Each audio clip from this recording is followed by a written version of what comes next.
Assalamualaikum warahmatullahi wabarakatuh. Sampurasun.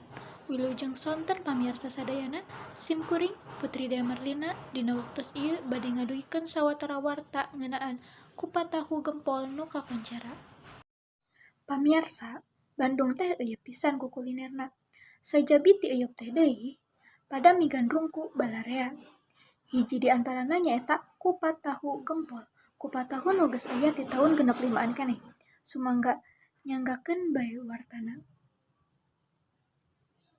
Kupat tahu gempol teh kaasup salah sahiji kuliner nu kajuju di Kota Bandung.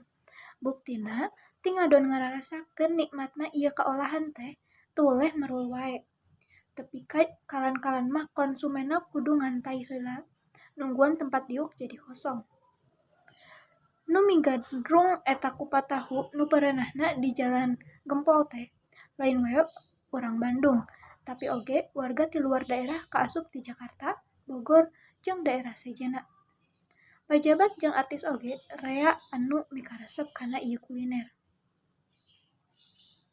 Nurutkeun katerangan, kupat tahu gempol teh ditaratas ku Hajah Mariah. Ditaratasna lain anyar-anyar, tapi ti taun 1865 keneh. Mangsa daerah Bandung harengheng keneh. Sanajan usahana kungsi ngalaman rerendahan alatan ku kaayaan nagara, ieu kuliner tetep ngadeg jeung mekar tepi ka ayeuna. Samalah kadienakeun teh beuki sohor jeung pada migandrung bae.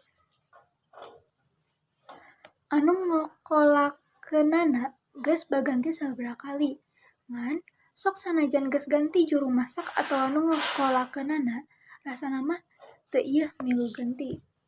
Rasana angger cara mimiti dijieun ku nu naratasna, sabab geus kabuktikeun rasana beda punjul ti nu sejen.